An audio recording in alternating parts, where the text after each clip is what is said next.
muchísimas gracias por la invitación. Siempre me parece importante poder hablar fuera de mi campo específico de trabajo y vincularme con proyectos que tienen un poderoso diálogo, puntos de contacto, y sobre todo en este caso porque estamos como abocados a una lucha común que es poder ser capaces de generar las herramientas pedagógicas, transformativas, no solo para que las artistas, arquitectas, hacedoras, mujeres sean valorizadas, sino también para que la ciudadanía pueda ejercer el derecho de acceder a otras formas de pensar.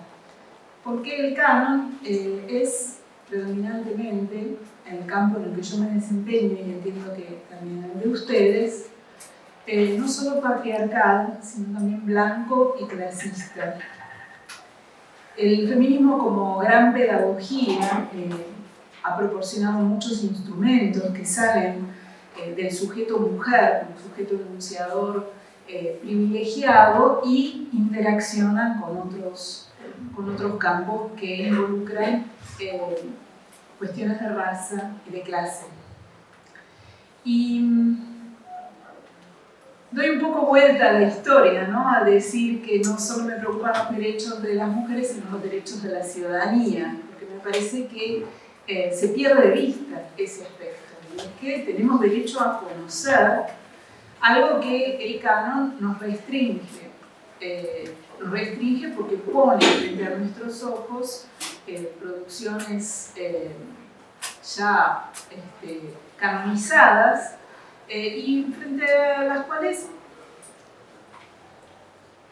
no es nuestra tarea cuestionarlas, sino ampliar las perspectivas, ampliar las formas de ver, que son limitaciones que nos han predeterminado. Entonces, bueno, en esa tarea, si bien como soy investigadora y bueno, la escritura y la enseñanza universitaria atrapan mi tiempo de manera muchas veces excluyente, encontré en las exposiciones de arte un instrumento privilegiado para intervenir en la escena pública. Y esta fue una conclusión a la que llegué después de haber sido curadora de la retrospectiva de León Ferrari y tomar conciencia. Probablemente acá hay gente muy joven, pero muchos recordarán en el 2004 en el Centro Cultural Recoleta una exposición que fue clasificada como una blasfemia por quien era el arzobispo de la ciudad de Buenos Aires, Jorge Bergoglio, que hoy es el Papa, lo cual no es un asunto menor, ¿no? Haber sido clasificada como blasfema por el actual Papa, que creo que él aprendió también de esa experiencia, que me llevó incluso a estar procesada por haber hecho una exposición del artista, quien dirigía el Centro Cultural Recoleta, quien era ministro de Cultura de la Ciudad de Buenos Aires. Todos estuvimos involucrados en una causa penal que afortunadamente, en la que afortunadamente fuimos sobreseídos. Pero bueno, esa exposición me dio la posibilidad de apreciar en carne propia algo que había leído y sobre lo que habían escrito intensamente teóricos como Louis Marin o David Friedberg, en torno al poder de las imágenes.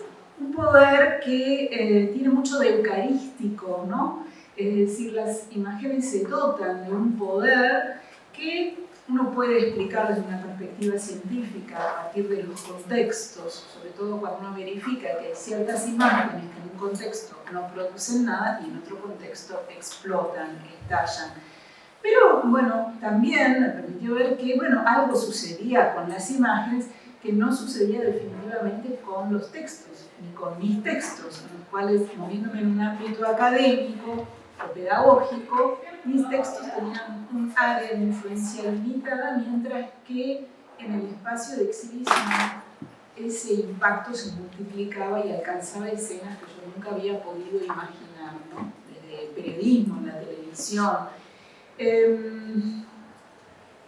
Entonces, si bien ya no puedo decir que no soy curadora, porque he curado muchas exposiciones, no me considero como prioritariamente curadora, pero la curaduría me ha permitido alcanzar espacios de transformación que el trabajo académico solo no me hubiese permitido. Y en ese sentido, bueno, después de la experiencia León Ferrari, comencé en el año 2010 a trabajar en una exposición. A ver, acá está mi computadora. Bueno, estos son los 4 proyectos a los que voy a referirme hoy, que son 4 exposiciones, 3 de las cuales transcurrieron en pandemia, y la otra, Mujeres Radicales, Arte Latinoamericano 1960-1985, es un proyecto en el que comencé a trabajar en el año 2010. Y tengo una historia previa, en los años 90, de haber escrito lo que seguramente fueron los primeros textos sobre arte contemporáneo desde una perspectiva de género, que prácticamente no tuvieron área de intervención. Es decir, yo publiqué, presenté conferencias sin tener interlocutores. Era un momento muy temprano, 1993, se estaban formando las áreas de género en todas las universidades, y había trabajos en torno, desde una perspectiva de género, pero sobre todo sobre el siglo XIX. Pero el arte contemporáneo no, es decir, es como que había exposiciones de artistas mujeres, pero la perspectiva de género, que no es lo mismo que trabajar sobre artistas mujeres, no tenía un área de interlocución. El último artículo que publiqué, yo no me consideraba, es decir, ustedes piensan en los años 90, yo me consideraba como una feminista que parecía algo más de los años 80, ¿no? Las perspectivas de género permitían una entrada distinta.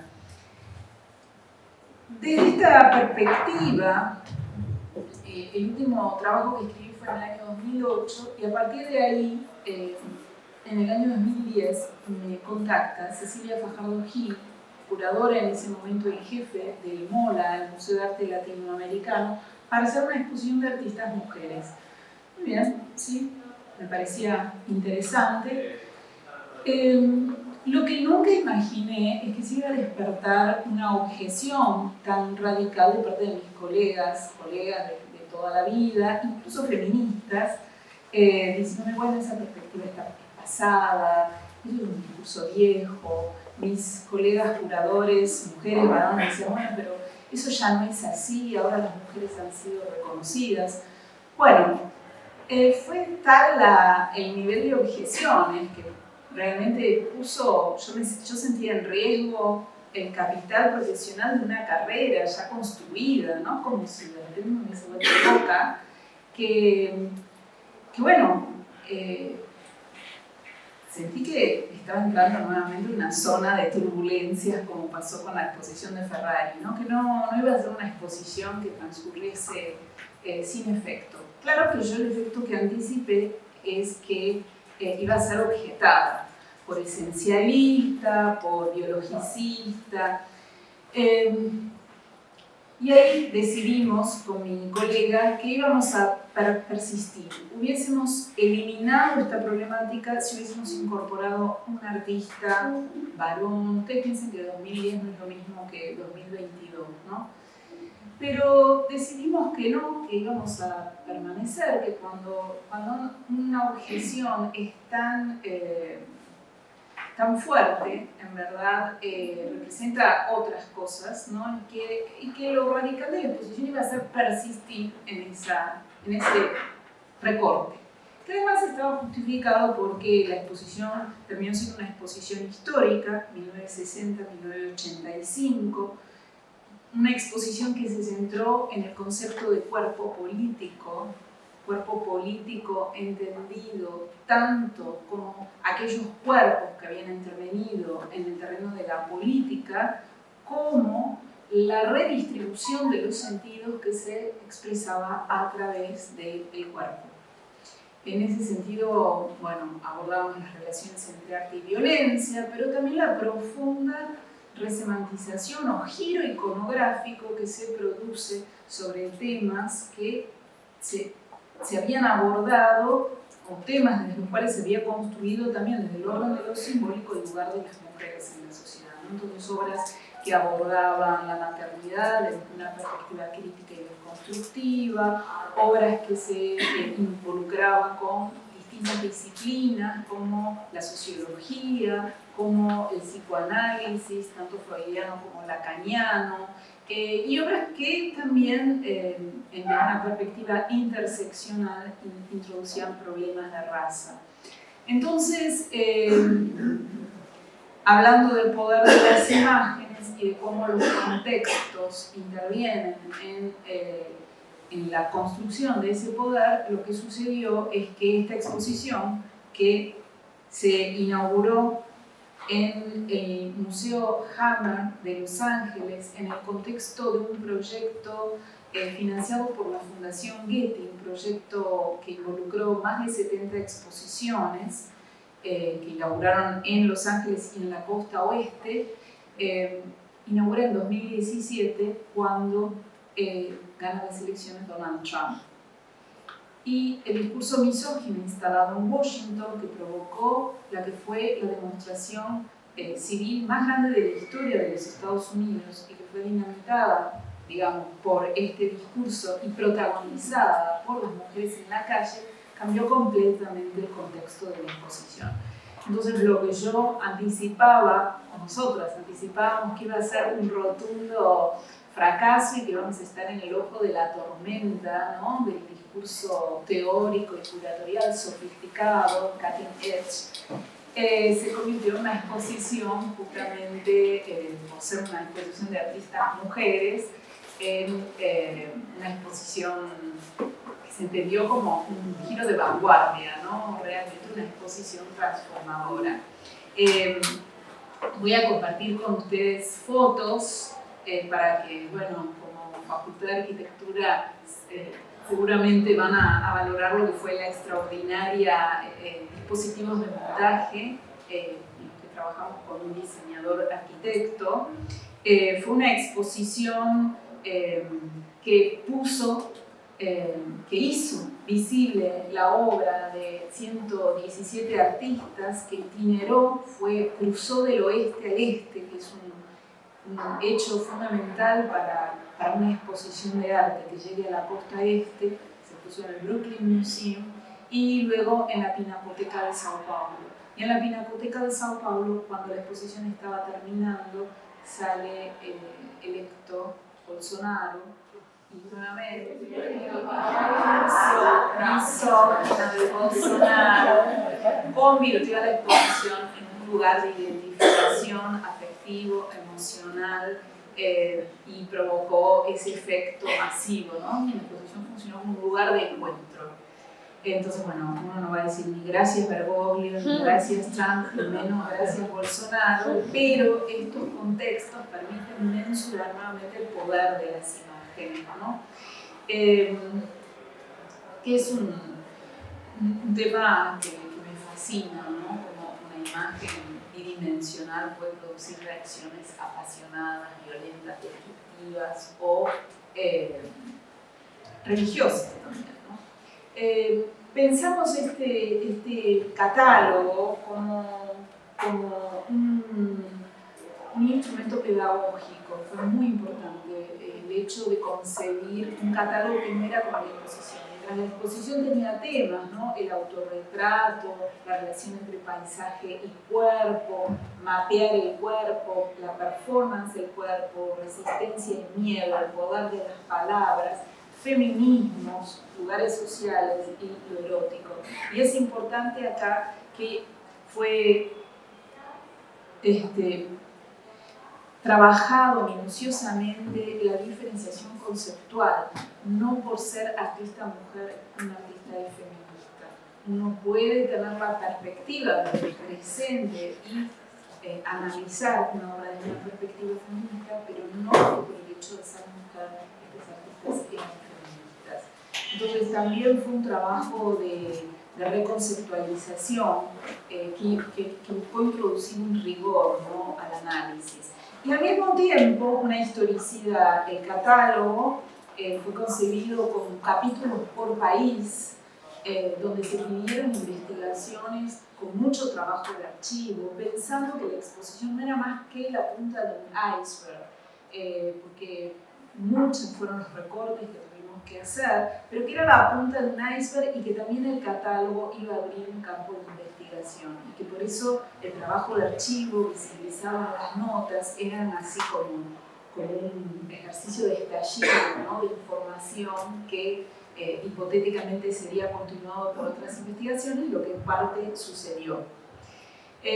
Cuando les sigo mostrando imágenes del diseño, por ejemplo, estas son obras como la de Hannah Hamel, que tomaba el tema de la maternidad desde una perspectiva con estos vientres estallados, colgados con ganchos de carnicería, o sea, desconstruían mucho ese lugar idealizado de la maternidad, o formas como esta performance de Mari Bustamante y Mónica Mayer, que travestían la maternidad, la poetizaban, ¿no?, la maternidad, tomando un programa de televisión como si fuera un museo de arte moderno. Esto es 1987.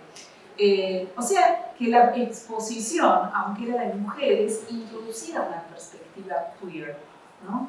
Entonces esto fue un trabajo, también esta obra performance de Mari Bustamante. Aquí es donde se ve la relación con el psicoanálisis freudiano, lacaniano, con los diagramas. También la relación con la naturaleza, que es algo que a partir de Donna Haraway ha tomado un lugar muy especial, ¿no?, en todo el debate en torno al antropoceno, al lugar de lo humano, sobre la naturaleza. Y también esta idea de que hay obras que fueron realizadas en otros tiempos que adquieren una actualidad notable, porque estas son obras de los años 70 en gran parte, ¿no? Obras sobre la violencia, sobre la tortura en los regímenes dictatoriales, hasta qué punto existió una tortura dirigida al cuerpo femenino, ¿no? Cuestiones de género en relación con la tortura también, y obras que, si bien no tenían un predominio en relación con la representación de lo afro-latinoamericano, piensen qué paradójico es que en un continente o en un país como Brasil, donde más de la mitad de la población es afrodescendiente, el arte consagrado, el que está en museos de arte latinoamericano, es un 98-99% blanco. Entonces hicimos ahí nuevamente estas estrategias, ¿no?, como uno cambia, así como para mí la exposición, cultural de exposición, es una estrategia de transformación.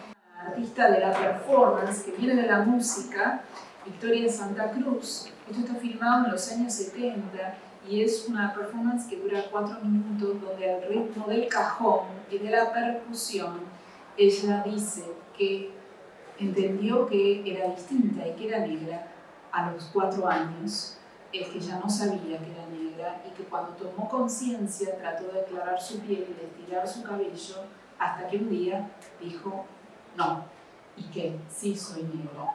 Entonces esta performance, que tiene el poder que tiene la performance, ¿no?, que no es solo que sucede, sino que nos transforma. Nosotros como espectadores la colocamos al comienzo de la exposición, nuevamente una estrategia, la exposición como un espacio emocional, no solo conceptual, no solo visual, con lo cual el público que entraba escuchaba esta performance y ya estaba preparado para cambiar completamente todo, ¿no?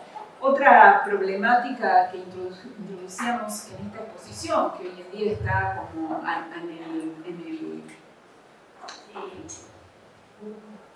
en el punto más alto de interés en las agendas curatoriales, que es la representación de las comunidades indígenas de América Latina, bueno, nosotros lo introducíamos a través del trabajo de una fotógrafa, Claudia Andújar, que también fue pionera como militante, si bien ella no es afrodescendiente, ella vivió en las comunidades Yanomami y activamente denunció y puso en la escena pública el atropello que estas comunidades recibían en la disputa por la tierra. Entonces, bueno, las fotografías de ella traían también esta problemática.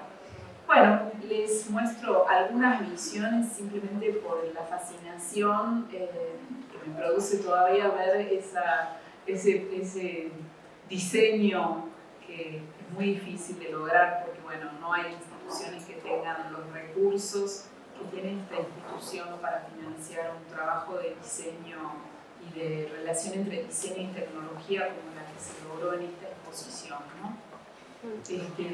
Llegaron obras en más de 20 aviones de distintos museos de América Latina. Estaba cerrando esta exposición, o sea, viajaba para San Pablo, para el montaje, y me llamó por teléfono, proponiéndome que presente un proyecto para la Bienal del Mercosur, que inauguraría, iba a inaugurar, esto era 2018, en el año 2020. Era una bienal que tenía como tema las mujeres, y por eso me invitaban a presentar un proyecto. Bueno, ahí presenté un proyecto que tenía como entre sus palabras claves afecto, donde también se vinculaba la agenda feminista con la política, con la transformación política, y convoqué un equipo de curadores adjuntos, también partiendo un poco de este lugar que me preocupaba, que es en nombre de quién uno habla o en nombre de quién uno hace. Es decir, me preocupaba mucho algo de lo cual había tomado conciencia, que era que el mundo del arte latinoamericano era blanco. No me había dado cuenta, digamos. Uno no se da cuenta hasta que realmente no procesa las cosas, ¿no? Y que cómo daba cuenta de una transformación que se estaba operando, sobre todo en Brasil, y desde qué lugar, ¿no? Entonces, bueno, eso me llevó a una elaboración bastante minuciosa respecto de los lugares de empatía, desde los cuales uno se identifica y desde los cuales uno establece diálogos, y la diferencia entre representación y presentación, ¿no? Es decir, yo cuando hablo en nombre de esto estoy representando, abriendo un lugar, pero cuando me corro hay una presencia. Y me interesaba eso, ese proceso, ser de alguna manera una puerta, una ventana, un camino para abrir espacios. Entonces, en mi equipo curatorial estaba, bueno, Dorota Wixel, que es de origen polaco, pero que trabaja sobre arte peruano y sobre arte de los países del este. Fabiana López, que es especialista en arte afro-brasileño y también afro-caribeño y de África.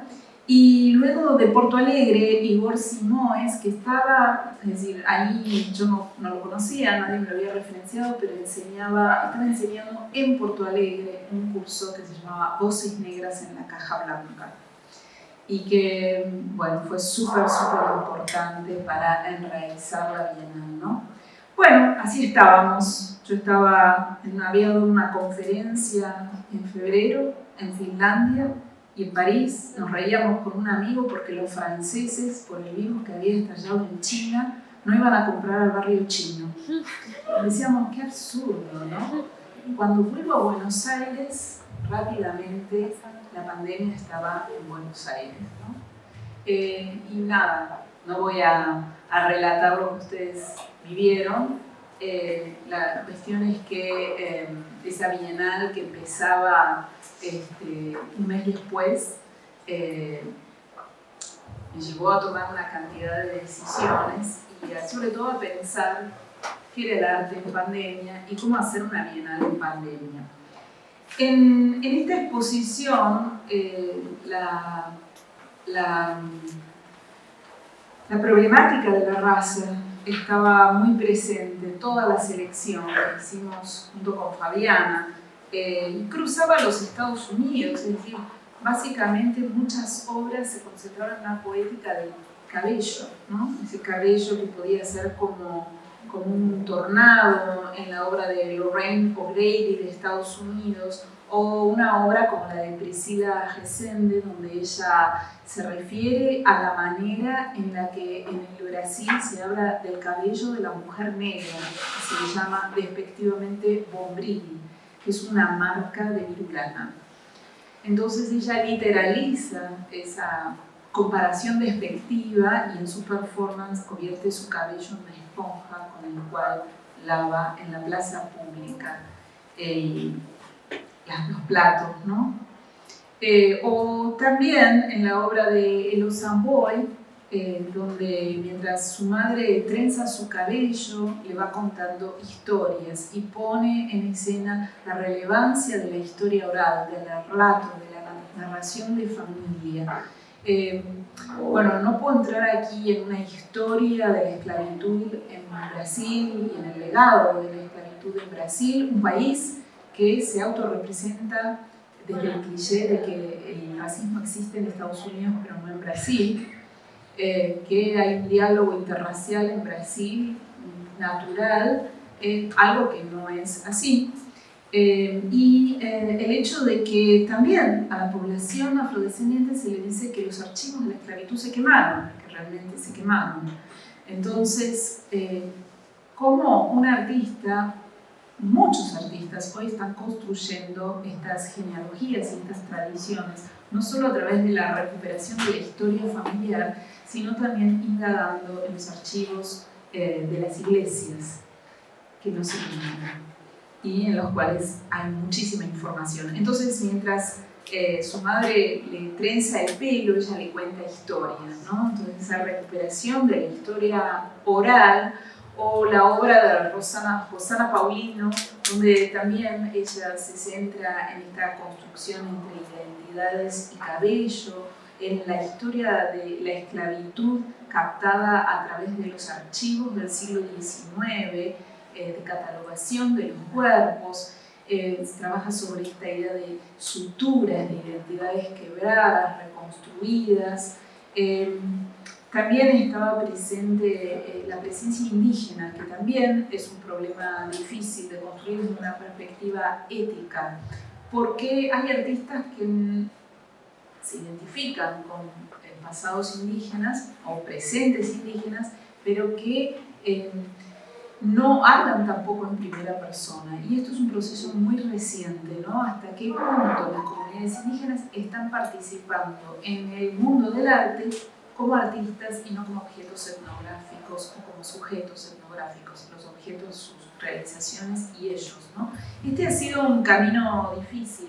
Por eso también como criterio curatorial a la hora de seleccionar, para mí es bastante importante que estos artistas estén hablando y haciendo su obra en primera persona y no que sean tradiciones de las comunidades indígenas que son tomadas por artistas blancos. Entonces, bueno, ¿cómo se construyen esos puentes? No es que lo tenga tan claro, pero trato de establecer algunos principios. Maruch Sandís Gómez es de una comunidad de Chiapas, Tzotzil, y es un artista que realiza su obra desde los años 90.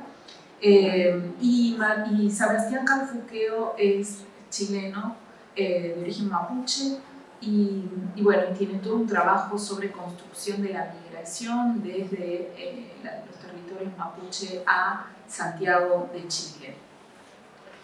Bueno, entonces eran obras donde selecciones en las que también entraba una agenda feminista, ¿no? Como artistas colectivos como Mujeres Públicas, ¿no? Donde juegan con la palabra queer y la extranjería que involucra la palabra queer, ¿no? Entonces ellos trabajan con estas palabras que se componen, ¿no? Demasiado vieja para ser queer o demasiado gorda o demasiado pobre, con una terminología que proviene también de un sector medio ilustrado, o J. Mombasa, que también a través de sus performances pone en escena su propia identidad no normativa, ¿no? En términos de sexualidad, en términos de construcción del cuerpo, o esta performance de Luzca Astete, ¿no? Haciendo como unos Yves Klein reversos, ¿no? Donde la performance consiste en desnudar su cuerpo no normativo y teñirlo de un color son performances que siempre terminan con la intervención de la policía, y haciéndolo en la ciudad de Concepción, frente al Palacio de Justicia, frente a la Catedral y frente a la Pinacoteca. Es decir que esta performance, esta selección de obras entraba en un terreno ya mucho más claro. Yo les muestro solo algunas, pero eran 70 artistas. La Bienal del Mercosur no es una Bienal Airbnb como Venecia, como San Pablo, que son grandes ciudades donde la gente puede ir para hacer otras cosas. Porto Alegre es una Bienal muy regional, muy anclada en la ciudad de Porto Alegre, y es también una Bienal que transcurre en esta localización, ¿no? Donde toda la teorización en torno a la raza ha tomado como tópico el Atlántico, ¿no? Ese Atlántico negro o ese Atlántico rojo. Es decir, fue uno de los importantes puertos de llegada de esclavos de Brasil. Bueno, ahí estábamos por inaugurar y empieza todo lo que significó la entrada a la ASPO, al aislamiento global. Y fue bastante difícil, porque una bienal requiere una financiación que proviene del Estado y proviene de los capitales privados. Es muy difícil, fue muy difícil decirles: hay que parar, tenemos que parar, ¿no? Porque la idea era: no, seguimos. Bueno, yo no voy a viajar, y tenemos artistas que venían de África, de Bélgica, de Inglaterra, que estaban haciendo parte de la investigación para sus obras en Porto Alegre y que había que sacarlos porque los aeropuertos iban a cerrar. Pero bueno, fue realmente bastante difícil colocarse en el lugar de tomar una decisión, de levantar el teléfono y decirle a una fundación que tiene mucho corporativa: hay que parar, hay que mandar a los artistas a su casa. Y efectivamente ese fin de semana cerraron todos los aeropuertos, con lo cual se hubieran quedado 6 meses dentro del país. Y otra decisión fue pasar a la Bienal online, a la Bienal digital. Digo, fue una decisión, porque bueno, aquí están las fotos de les artistas, la cantidad de países representados, 25, más de 70 artistas. Y bueno, no sé si se puede ver el teaser. Yo descubrí ahí lo que eran los teasers. Yo no sabía lo que era un teaser. Bueno, no vamos a ver el teaser. Pero lo que fue fundamental es que estábamos todos aislados. Tomé la decisión de pasar en formato digital. Eso no fue fácil, porque los apoyos económicos se vuelven efectivos por contrato en función de la exposición, o sea, de la presencia física de las obras. Entonces fue una hazaña, casi le diría, convencer a la fundación de que los recursos, en lugar de materializarse en la exposición, se van a materializar en el website. Fue, por otra parte, una responsabilidad hacia los equipos de trabajo, porque mientras todo esto sucedía, la primera decisión de los museos corporativos, como el Museo de Arte Moderno de Nueva York o el Metropolitan Museum, fue suspender todos los programas públicos y todos los contratados. 40% del personal aproximadamente quedó sin trabajo. Bueno, dentro del equipo curatorial, que por supuesto eran los cuatro revolucionarios, teníamos encuentros para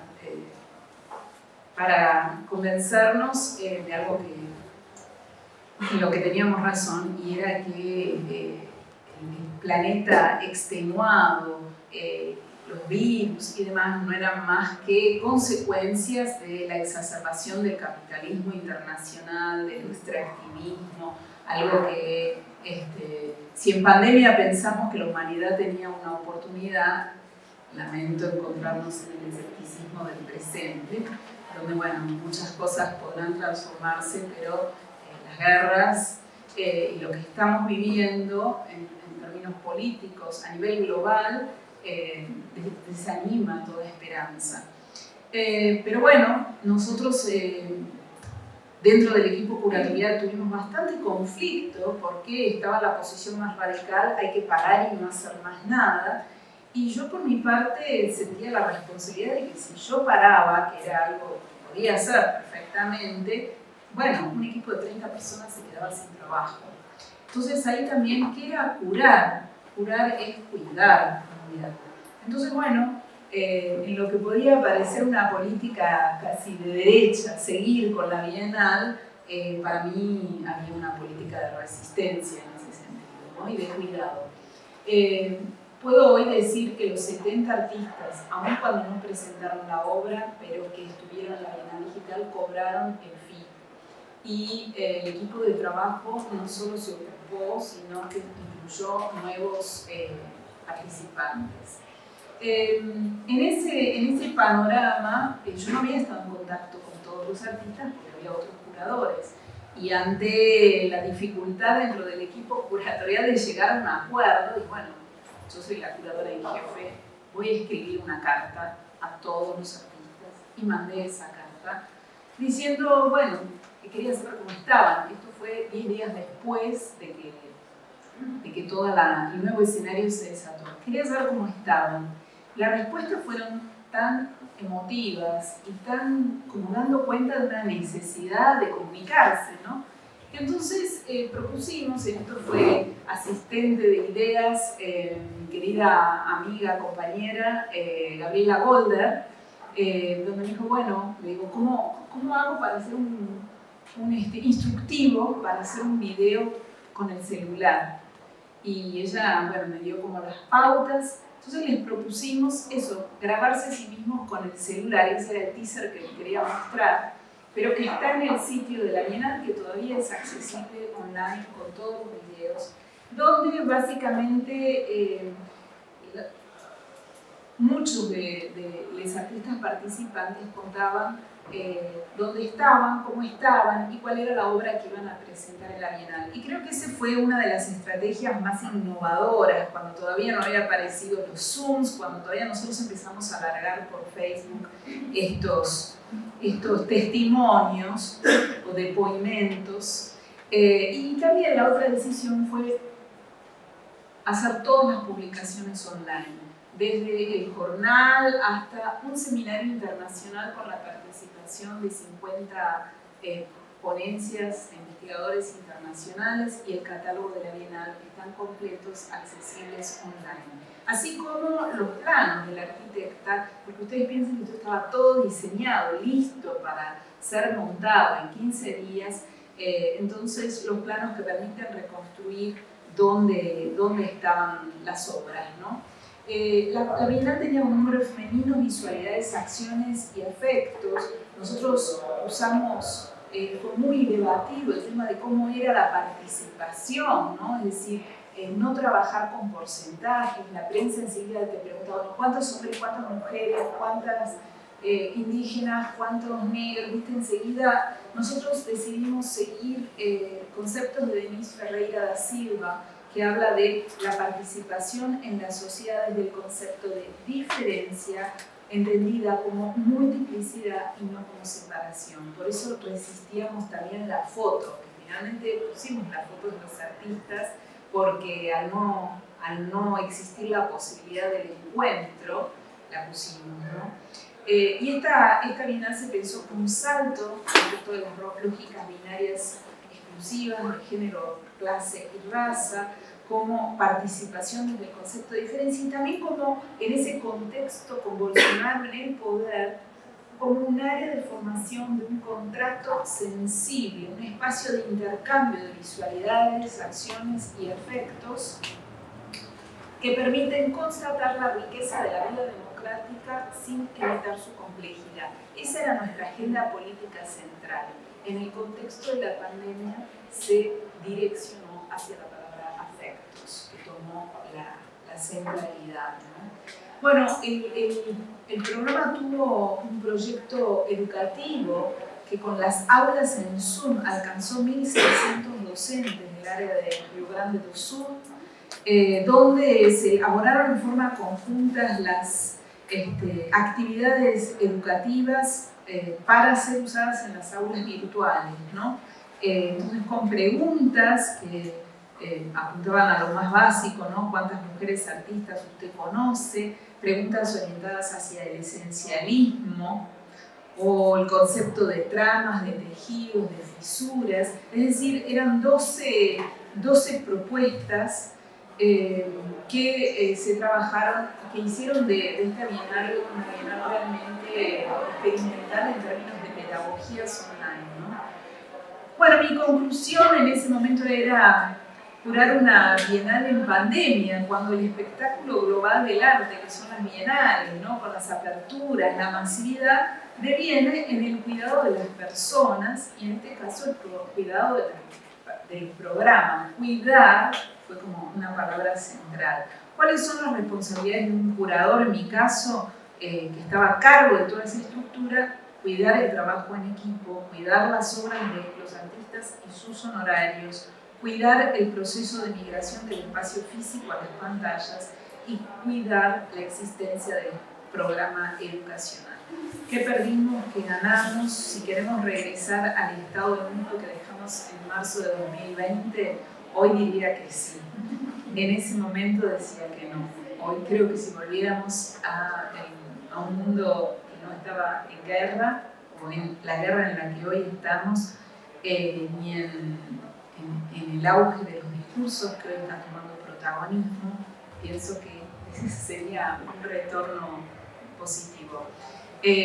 Bueno, durante la pandemia, la otra exposición que curé fue esta, Pensar todo de nuevo, me voy a referir muy rápidamente, que fue una exposición ya pensada para ser online, donde entraba fuertemente. Pensar todo de nuevo era un título que existía antes de la pandemia, porque yo ya estaba en otro momento del feminismo. El feminismo, ¿qué son los derechos de las mujeres? El feminismo es también diálogo con la naturaleza, el feminismo interseccional, el feminismo es lo intergeneracional. Es una enorme pedagogía, es pensar todo de nuevo. Entonces, para mí, ese título, Pensar todo de nuevo, era como el lugar del feminismo en el que en ese momento estaba.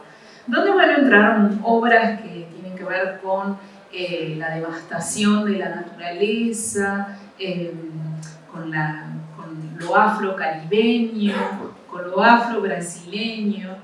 Y el último proyecto al que me voy a referir es Cuando cambia el mundo. La verdad que esta exposición online tuvo un efecto increíble. Como no sucedía demasiado, se publicaban más de 30 reseñas, hubo muchos diálogos online que están accesibles, fue posible dialogar con los artistas, como que también pudimos explorar la potencialidad de la red, ¿no? Y esto de alguna manera concluyó volviendo al espacio con esta exposición que presenté en el Centro Cultural Kirchner, que está accesible con 5 artistas de la Bienal y que representó también el desafío de, en un momento en el que no se podían transportar obras que se realizaban in situ, ¿no?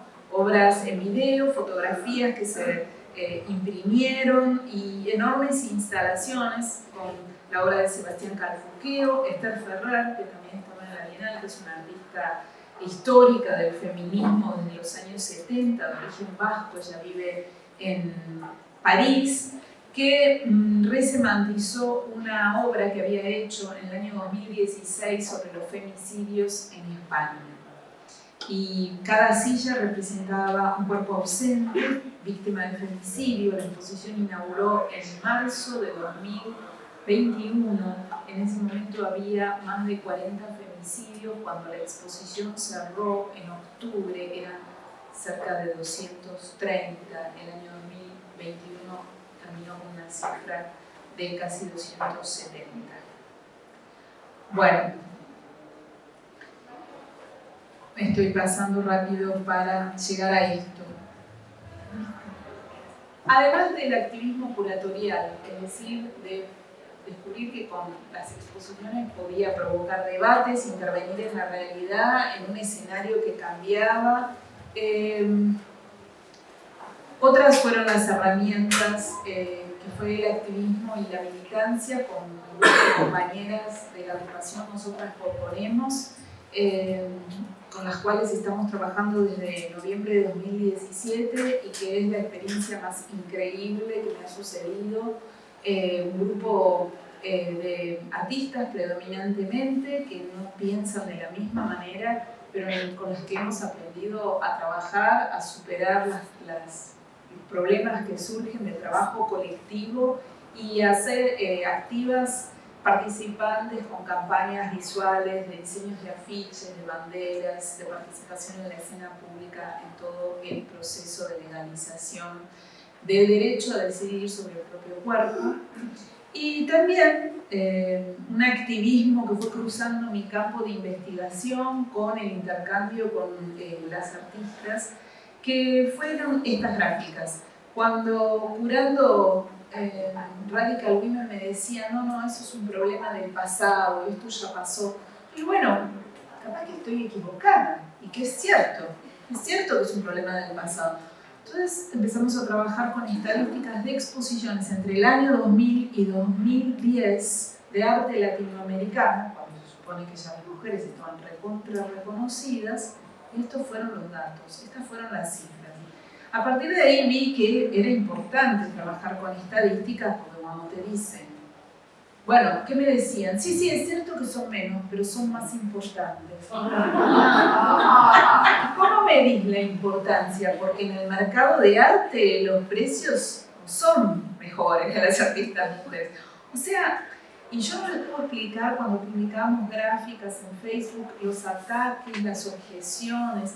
El director de Salas Nacionales llegó a escribirme en un mail que yo mentía y que él iba a escribir en los medios porque él había recabado información. Cuando yo veo la información que me manda sobre el Salón Nacional, le digo, bueno, escribí, yo te voy a contestar.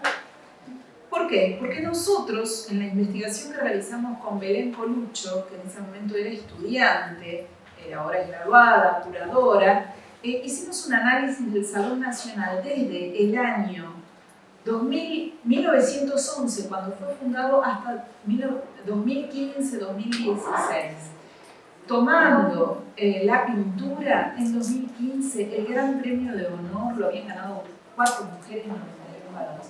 ¿Por qué era importante esto? Porque el Gran Premio de Honor es una de las únicas formas en las que un artista puede jubilarse como artista. Nosotros siempre vinculamos el tema del trabajo, ¿no? El derecho laboral. Entonces, bueno, esto cambió, no cambió. Estas eran gráficas entre 2003 y 2015. Hicimos todo un trabajo de gráficas. Incluso 2017, cuando ya se supone que todo estaba mucho más transformado, seguía habiendo disparidad a la hora de la premiación con el Gran Premio Adquisición. ¿Este es un problema argentino? No es un problema argentino. La investigadora Maura Reilly hizo un trabajo también de estadísticas sobre exposiciones. Estas son las instituciones en los Estados Unidos: MoMA, Whitney Museum, Guggenheim, MoCA y LACMA. En porcentajes de exhibiciones individuales en estas instituciones entre el 2007 y 2014. Bueno, además está decir que la barra más alta representa las exhibiciones individuales de artistas varones. Lo mismo pasa en las instituciones de Francia y de Alemania, ¿no? El Centre Pompidou, el Chalepom, el Reina Sofía, incluso el Reina Sofía, que ni siquiera cumple la ley, porque en el año 2007 fue sancionada una ley en España que recomienda la observación de criterios de paridad de género. Este es un estudio que hizo Cristina Noblar de la Universidad Complutense de Madrid, donde analiza la presencia de artistas, los porcentajes de géneros antes y después de la ley de igualdad, ¿no? La primera gráfica es antes y la segunda es después. Es decir, que el museo no movió ni un gramo, al revés, hay mayor representación de varones. Y usan estrategias como que quieren hacer pasar como exhibición colocar una pieza única en una sala de una artista mujer. O sea que Y este es un problema, como decía Linda Nochlin en 1971, cuando ella publica ese ensayo pionero, porque no ha habido grandes mujeres artistas. Y finalmente ella llega a la conclusión de que en verdad no ha habido grandes mujeres artistas porque ellas no accedieron a la educación. Hoy en día, estos son datos de la UNA sobre estudiantes, porcentajes de mujeres y de varones, ¿no? De docentes. Estudiantes 71%, varones 28%, docentes 54 mujeres por ciento, 45% varones. Pero después cuando vamos subiendo hacia los rangos directivos, los porcentajes empiezan a cambiar. Por ejemplo, en folclore, ¿no? Por ejemplo, en autoridades de formación docente. Y cuando pasamos al campo del arte, ese porcentaje se invierte, pasa a ser el 70% de varones y el 30% de mujeres. Es decir, que tenemos que preguntarnos hasta qué punto las instituciones artísticas no forman a las mujeres para el fracaso. Si estos porcentajes de estudiantes no se traducen al campo de la consagración. En el año 2018, el Museo Nacional de Bellas Artes, que pueden ir a visitarlo y hacer el ejercicio de contar cuántas obras de artistas mujeres hay colgadas, tomó la iniciativa, que nosotros proponemos, de oscurecer todas las salas de la colección permanente, apagar las luces y encenderlas solo sobre la obra de las artistas mujeres. Así se veía el museo, casi a oscuras. A tal punto que en una de las salas tuvieron que poner una obra de una artista mujer porque no se veía nada.